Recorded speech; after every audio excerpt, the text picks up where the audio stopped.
The intellectual dark web was first named by the mathematician and physicist Eric Weinstein on Sam Harris's Waking Up podcast in January 2018. It attempted to join together an unlikely group of intellectuals and alternative media personalities, all the way from psychologist Jordan Peterson to podcaster and martial arts commentator Joe Rogan, figures from across the political spectrum, but all supposedly united by their willingness to have open and difficult conversations. The name stuck. Interest in the phenomenon quickly spread far and wide, with many thousands joining the conversation online. Welcomed by some, ridiculed by others, and even questioned by some in the group. It's like a herd of cats, right? Because, so I've thought about, well, what unites us to the degree that there's an us, because that's not so self-evident. There's enough of an us so that the name emerged and it's stuck.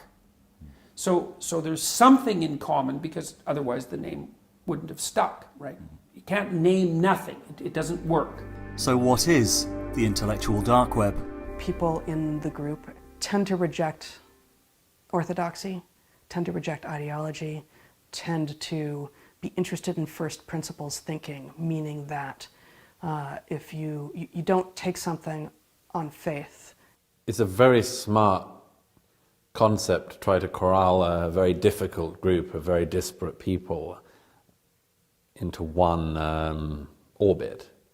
I think everybody who's been described as a member of the IDW probably has, among other things, one thing in common, which is they all are used to being howled at for saying things that are self-evident, howled at in public, only to then discover that the public come up to them in private and say, thank you so much for saying what we think.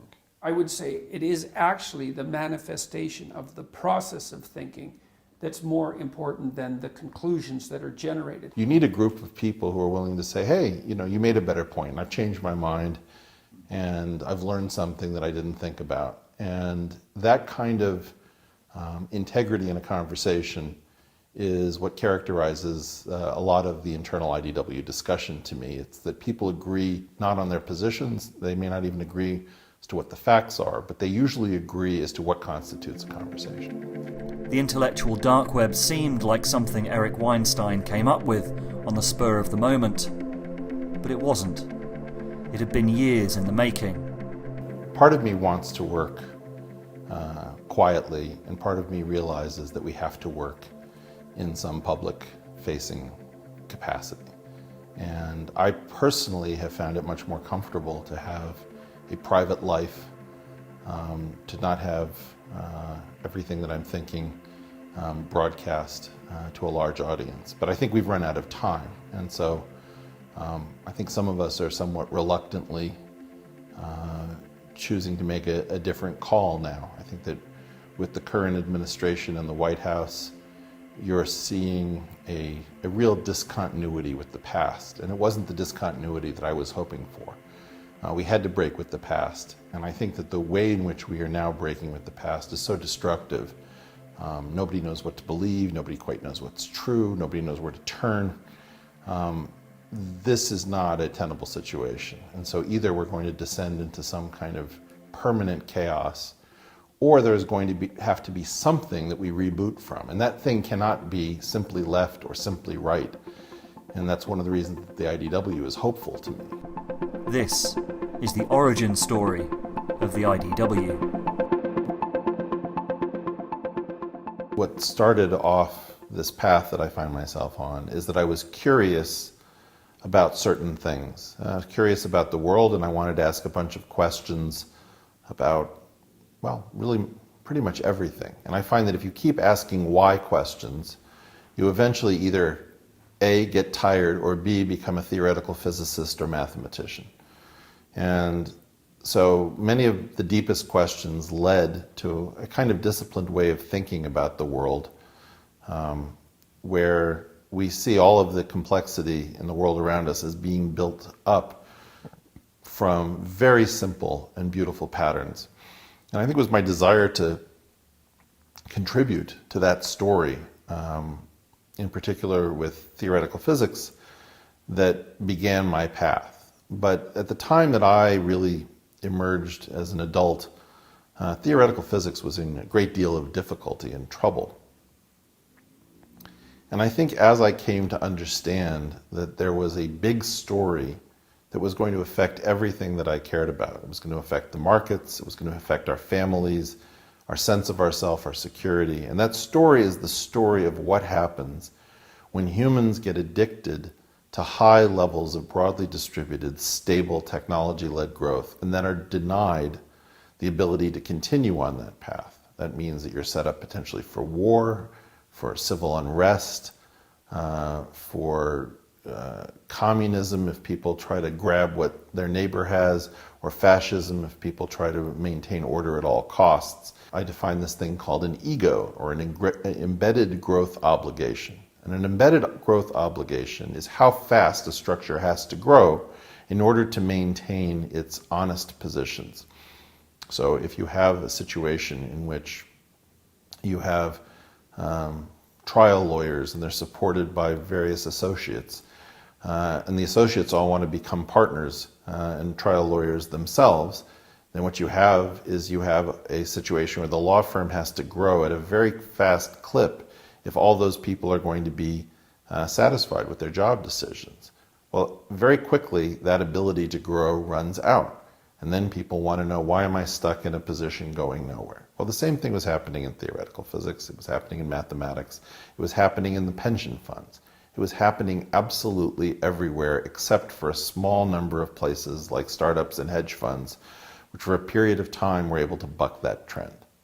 And as I came to understand that we were in some sort of society-wide Ponzi scheme since the late 60s, early 70s, and that there was no way to continue to grow our way out using the previous tools, I started to understand that society was going to be lying about almost everything at almost all times. And that's a very terrifying thought to have.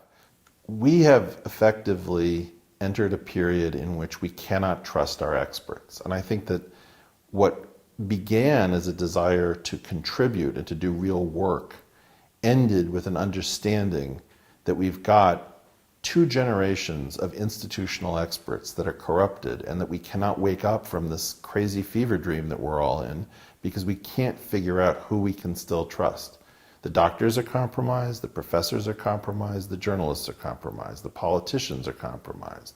About the only thing that isn't badly compromised are people with an independent source of sustenance. Individuals in very small groups are about the only thing that is free of this disease of the embedded growth obligation. And so the paradox is that the individuals have to save the institutions that are trying to extinguish them, because the institutions don't want to hear this message. But in fact, if they don't make use of the tiny number of people functioning as individuals or in small organizations, all of this is going to collapse, because it cannot continue along its current exponential path. That exponential gave out a long time ago, and it's like Wile E. Coyote running off of the cliff. As soon as he realizes that there's nothing holding him up, down we fall. There's 2 games here. There's trying to get the best deck chairs on the Titanic, and there's trying to rescue the ship. And in general, nobody can think of how to rescue the ship, which is a daunting task. So instead, what we're doing is we're fighting for position in a losing game. And it's important that that stop.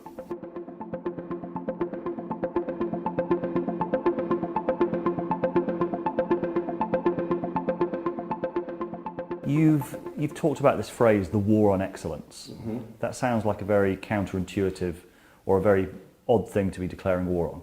Well, yeah. So it has to do with excellence in and of itself isn't the problem. The problem is that we don't realize that excellence is a modality that is expensive.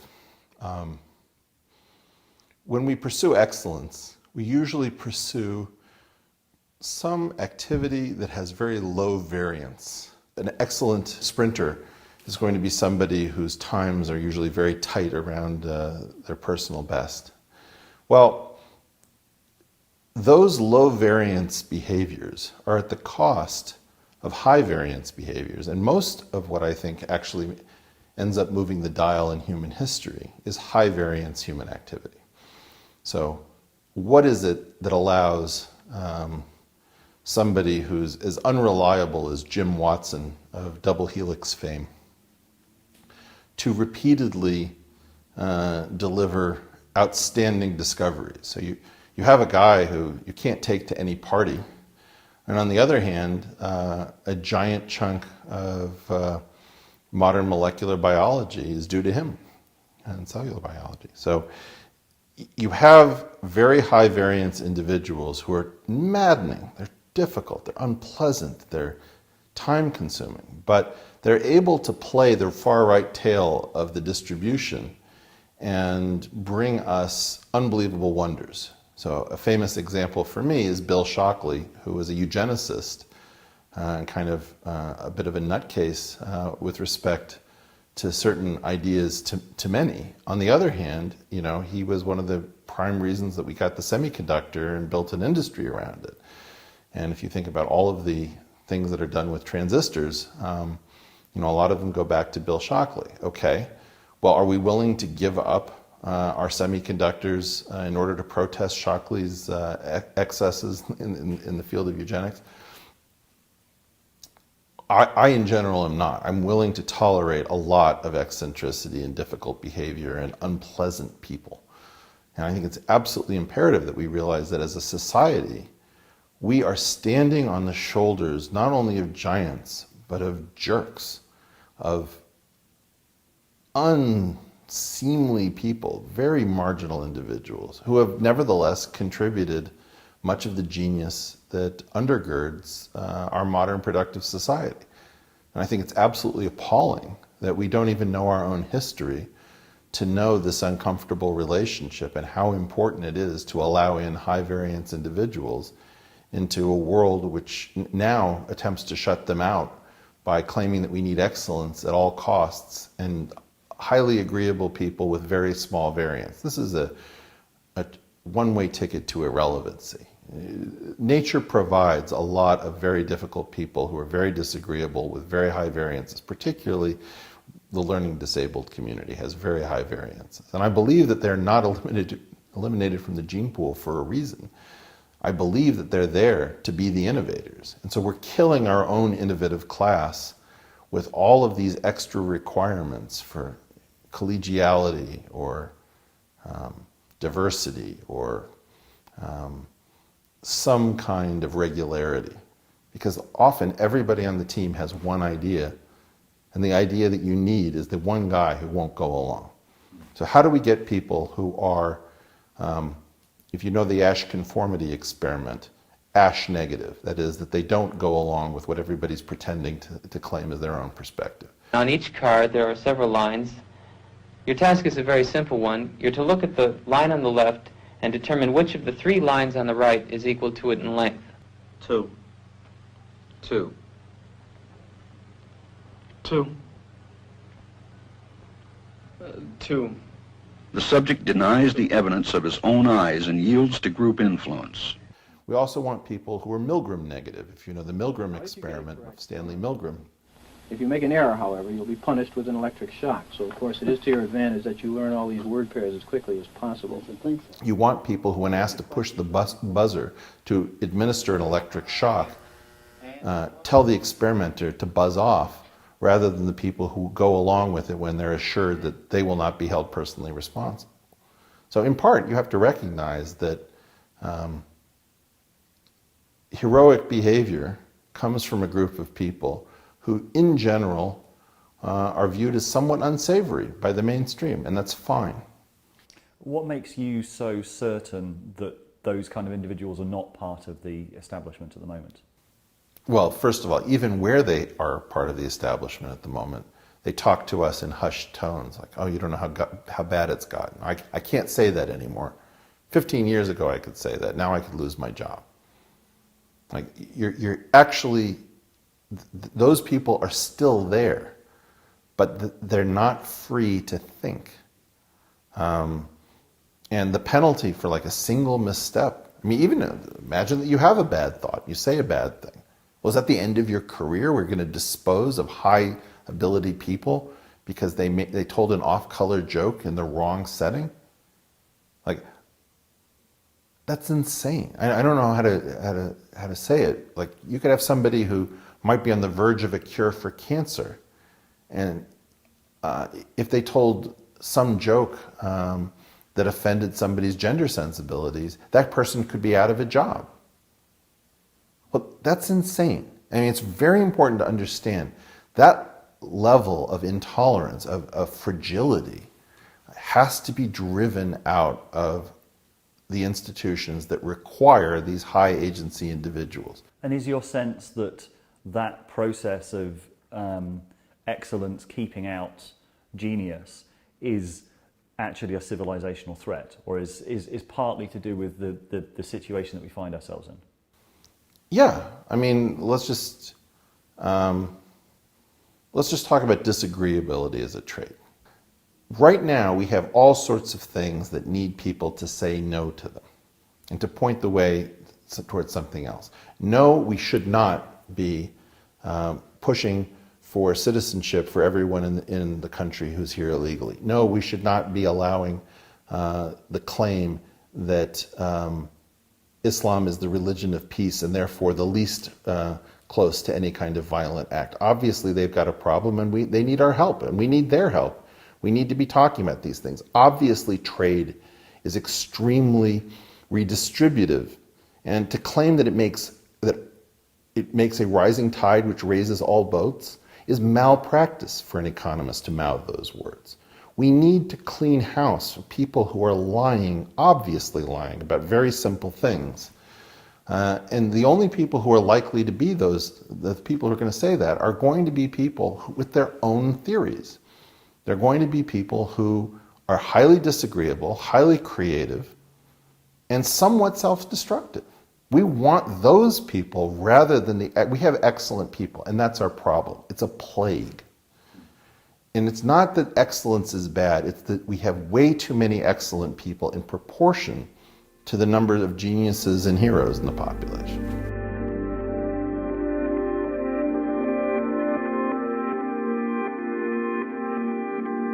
Sewell Wright, who's an evolutionary biologist, had a beautiful analogy of this called a fitness landscape.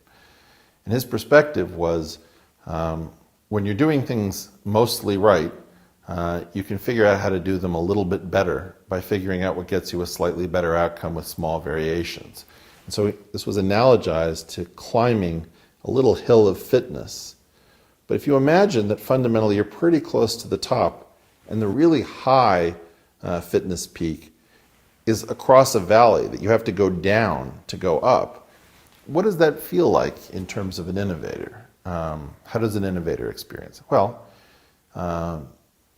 you might see yourself maxing out your credit cards. You might see your relationship in tatters. You might see that you've overpromised and underdelivered and you've got only 2 weeks to come up with a solution and you've got nothing. The kinds of people who are willing to take on those sorts of assignments are going to be very frightening to the general population. And great, that's wonderful. We have to make sure that those people have a home in science, in startups, in journalism, in sense-making, in anything innovative, so that fundamentally you don't get these levels of consensus around total nonsense that keep cropping up inside of the institutional framework.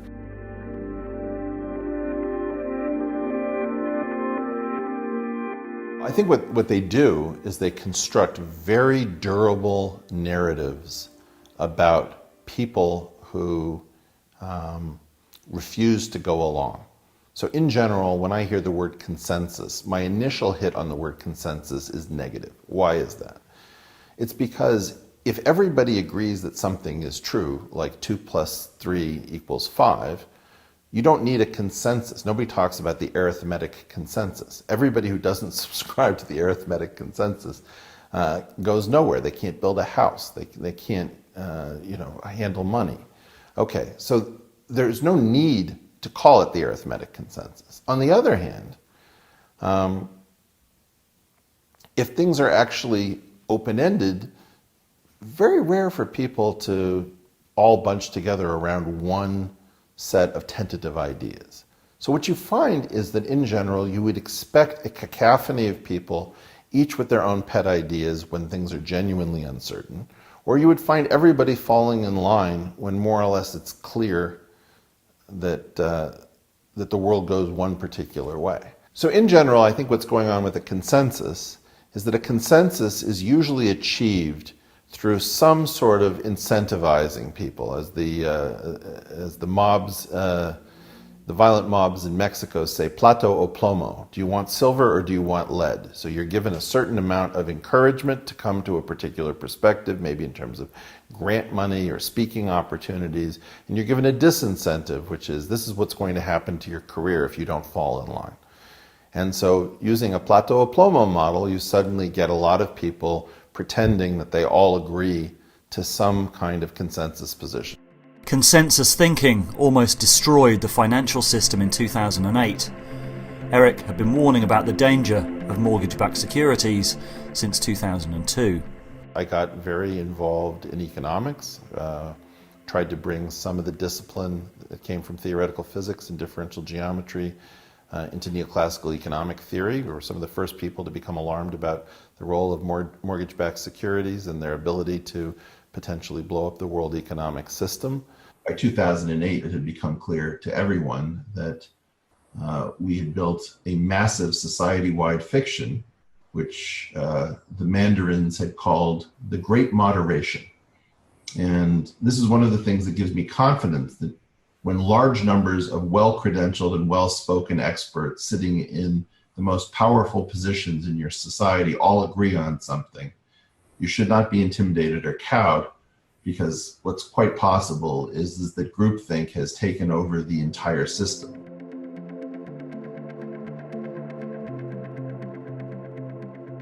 And after 2009, when we held a conference at the Perimeter Institute, where we tried to bring in people from outside the financial community to look at the financial crisis. Welcome to the Economic Manhattan Project. I got a very good view of why and how the individual expert communities resist visitors from other fields, because the visitors from other fields don't have any allegiances. And the people who are in that particular field have built up to very defensive positions. So I got a chance to see, well, what happens when you bring mathematicians, computer scientists, theoretical physicists, corporate executives to look at the financial crisis. The guys who are actually doing finance get very freaked out and they circle the wagons. People sense that there's something about the incentive structures that makes the conclusions untrustworthy, even when the conclusions are right. And sometimes the conclusions of the consensus are right. That's not the issue. I think climate is a situation which my guess is that the climate consensus is probably correct in some sense. But many of us are very disturbed by our ability to see incentives pushing people to hold certain conclusions. So I think that structure is enforced by taking anyone who's outside of the consensus and attaching concepts to their name. So one of the experiments I tried was controversial Professor Paul Krugman versus controversial Professor Jordan Peterson. Paul Krugman has been a controversial professor for decades, but there wasn't a single hit on all of Google for the phrase controversial Professor Paul Krugman, because this is one of the tricks inside of what I've called the gated institutional narrative, or the GIN. So in the GIN, the way it works is that you have these set phrases. Could be, controversial strongman Bashar al-Assad. Okay, well, what is that telling us? It's the news media opining that we should be picking a side and that he should be on the opposite side. So when you have a situation where the news media wants to promote somebody like Paul Krugman, they don't call him controversial Professor Paul Krugman. They call him New York Times columnist or Nobel laureate Paul Krugman. But if it's Jordan Peterson and Jordan hasn't signed up for some sort of consensus position, he has to be controversial Professor Jordan Peterson. Now, it's true that he's a controversial professor, But that's actually the gated institutional narrative's special language for telling the audience who the good guys and the bad guys are. And if you go back to professional wrestling, this would be called heels and baby faces, or faces. And so the idea is that Paul Krugman would be a face and Jordan Peterson would be a heel, but instead of being open about the fact that wrestling is a simulated performance sport, in the journalistic endeavor, we pretend that journalism is actually a search for truth, which I find hysterically funny.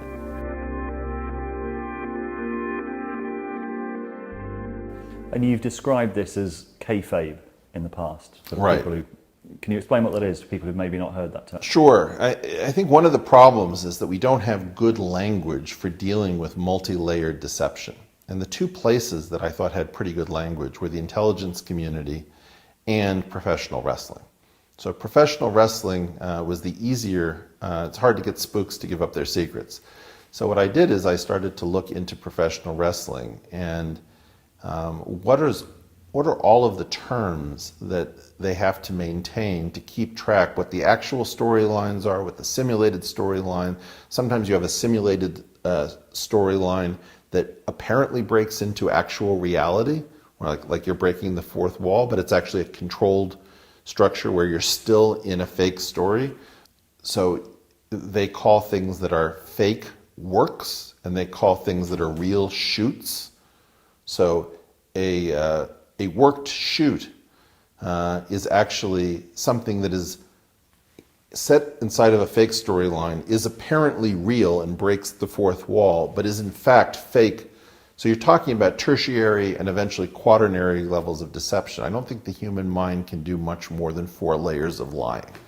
But kayfabe is the organized structure of lies that undergirds professional wrestling and has kept it as a simulated sport for about a century. All sorts of human activity veer between utter terror and boredom. And why is that? Well, because if something is actually an unbounded negative potential experience, people are very hesitant to engage. So if 2 wrestlers can really do damage to each other, they're going to circle each other for a very long time before engaging because they don't want to risk anything that they don't have to. So you could have bouts that would go on for 4 or 5 hours and basically nothing happened. Well, this is true in all sorts of endeavors. People in the know in finance don't really want to risk their money. So they come up with all sorts of elaborate ways to make sure that they're going to be okay no matter what happens. In politics, the same is true. Nobody wants to simply find that they're out of a job because they lost an election. So there's an elaborate revolving door between politically related occupations like punditry or lobbying and actually being a representative. So you have all sorts of fakery that is intended rather to make stable careers for the participants and to present an engaging and regular product for those in the audience. And so I believe that in some sense what you're seeing is what I call K-fabrication, where real activities that are dangerous and or boring tend to get sanitized by the participants so that they can present an as-if product to those outside of the structure and not themselves get hurt and continue to make money off of it. And I think that that's what happened in professional wrestling. There's a real competition for airtime, for fame, but there's a fake competition, which is a scripted series of pretend bouts where the decisions are actually known in advance. And that's very similar to what I see happening in war, in finance, in media, and particularly journalism. I think you've spoken before about the sense that these systems get weaker and weaker as they continue. Why do you think that is? Which systems? Well, the political system, for example. That it seems that as time has gone on, the choices that we're being given in the political system get weaker and weaker. Well, because you're systematically driving out the people who should be trying to lead. You're making it so unpleasant to hold real opinions, to have real integrity. You're driving the costs of the specific group of people we need so that instead the only people who are going to show up are the people that we should fear most.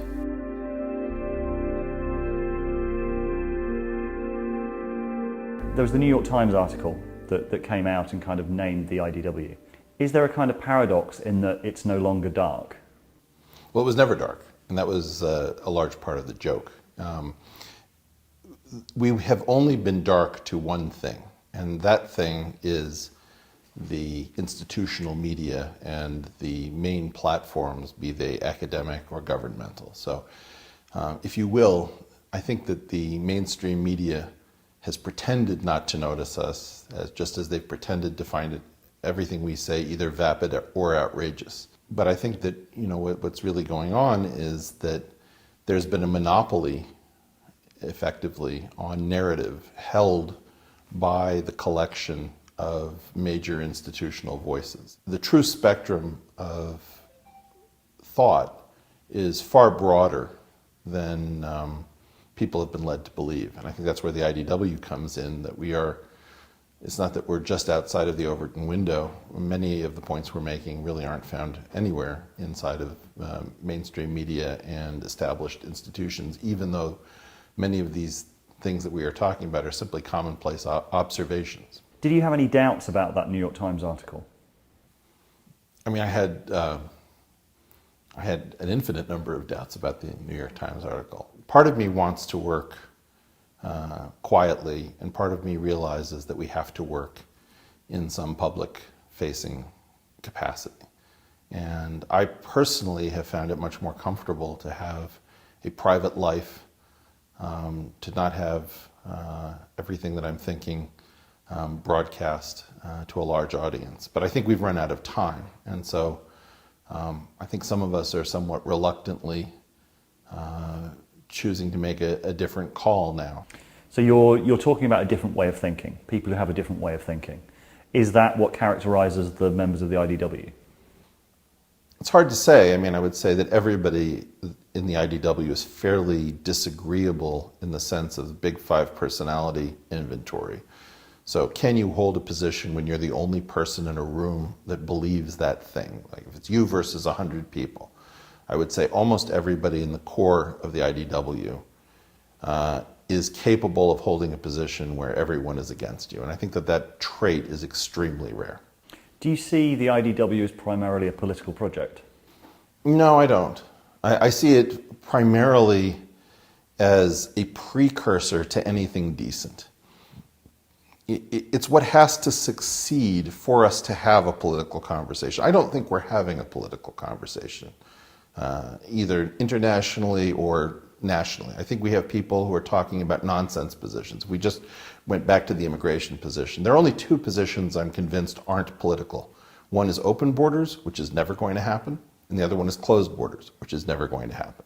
And yet, you very often encounter people who are talking in these terms as if these are the actual positions. So I don't think that we're having a political conversation. I think that what's been going on is that the mainstream media has been playing keep-away ball, right? So this game where you're throwing the ball over somebody who's trying to catch it. Now the public has been trying to get in on this conversation, but what keeps happening is that our fake left and our fake right are engaged in a completely fake conversation about fake items, including fake news, which they themselves are pushing out, and then claiming to fight fake news. So the whole thing is so saturated in falsehood that people are waking up to the idea, oh, I've forgotten what it sounded like for people to actually have a discussion about a topic and how much time it takes. In general, it can't be done with 4 or 5 voices on a panel in 10 minutes with a few commercial interruptions. There's just almost nothing can be discussed that way. And what's worse is that the very people who would be best able to discuss it are never going to be invited onto those programs. In a way, the people in the IDW have been selected for. Like a lot of them have had quite high-profile encounters. You look at Sam Harris with Ben Affleck, or you look at Brett Weinstein, and there's a sense that they've in some way had to live out their ideas. There's a sense of bravery that they've had to stick up for themselves. Jordan Peterson and C16. I mean, you can list a lot of times where, as you say, they had to be that one person who was thinking a certain thing. I mean, I think I made the point, probably on the Rubin Report, that what's going on is that when you ask any large collection of people to salute a nonsensical flag and pledge allegiance to it, And more or less everyone makes the calculation, I guess if this is going to get me through my day, I'll salute any flag. Then you've got the one gal or one guy who doesn't want to. Well, my observation is that that person is usually sitting on an entire mountain of interesting thoughts that they don't have the freedom to simply make a convenience readjustment. And so from that perspective, yeah, in general, if you ask 1,000 people to salute a flag that makes no sense and tell them that they'll be incentivized, you'll get a $1,000 check at the end, or you won't lose your job, and somebody stands up and says, no way, I'm getting out of here, do what you want. That person is usually much more interesting than just being a contrarian.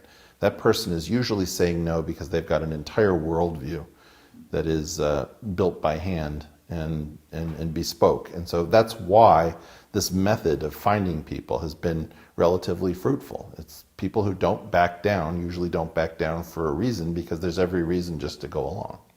It seems that the phenomena of the IDW is part of this great intellectual awakening. I mean, you're seeing people being really hungry for long-form content on YouTube, 3-hour conversations. People are clearly hungry for a lot more intellectual stimulation. I don't actually agree with this. I mean, this is an idea that I think Jordan has slightly wrong. So for a while I've been making the point that there was a change between writing for television was sort of the lowest form of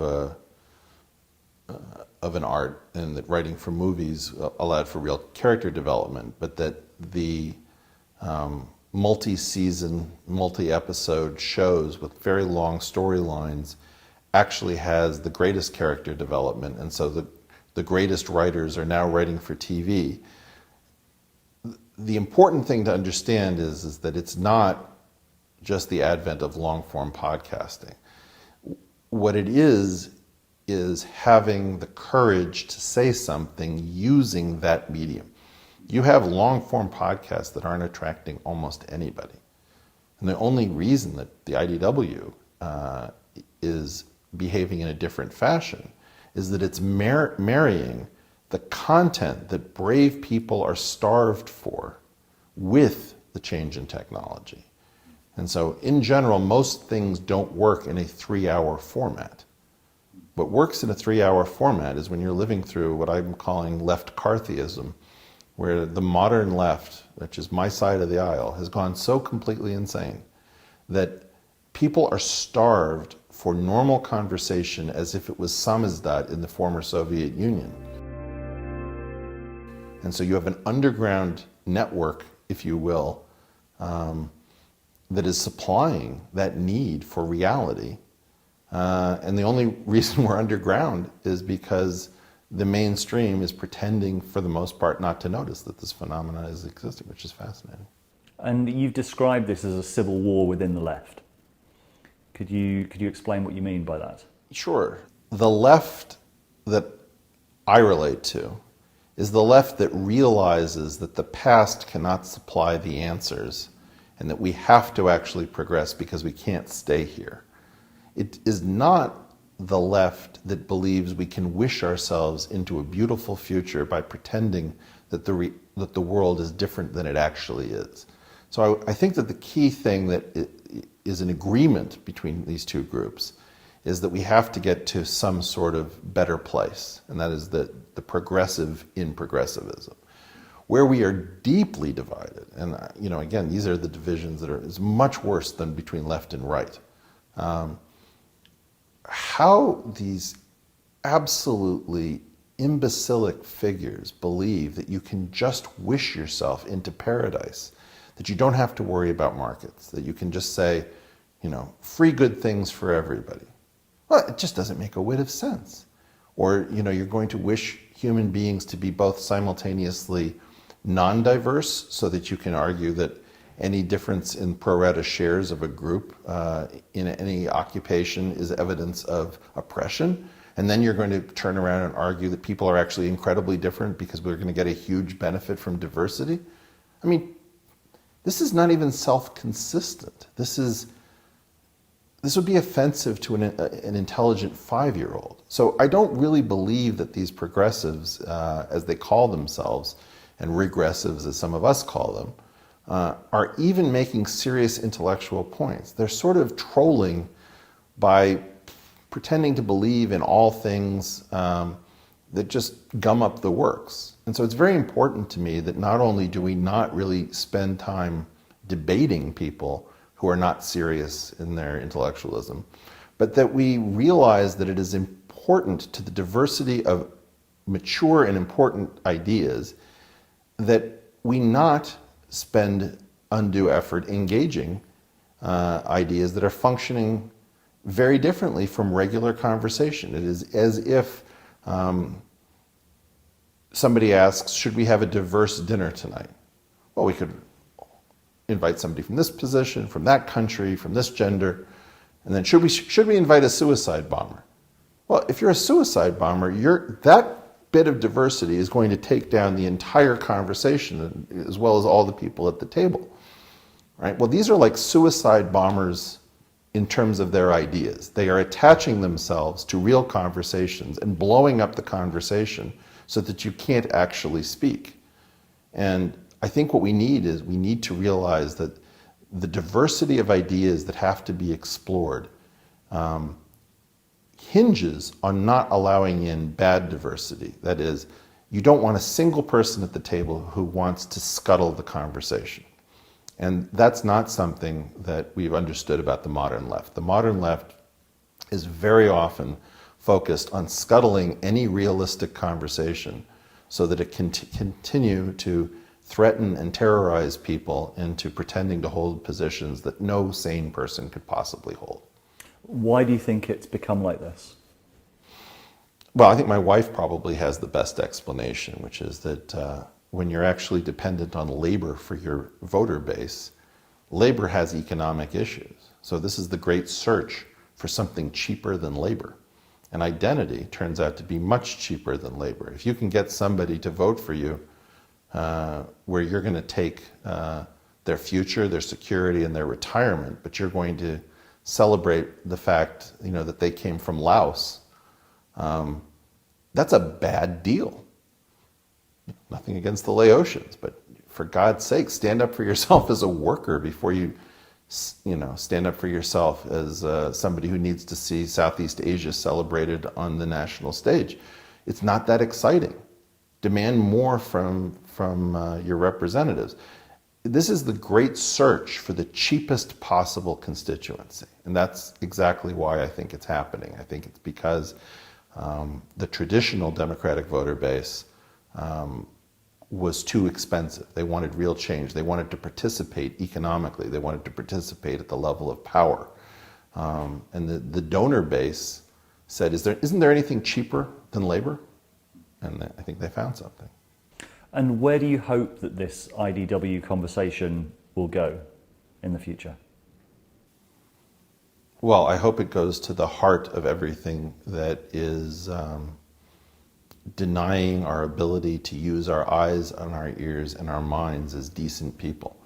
If you're simply observing the world as it is, and you're thinking about it with a big open heart, and you're trying to be decent about it at the same time that you're trying to provide for your family and concerned about your country's welfare, there's no reason that you should be huddling in the cupboard, afraid that if anyone hears that you think that men are different from women, that you're going to be consigned to the dustbin of history and fired for it. It's absolutely essential that people stop being terrorized for holding garden variety positions.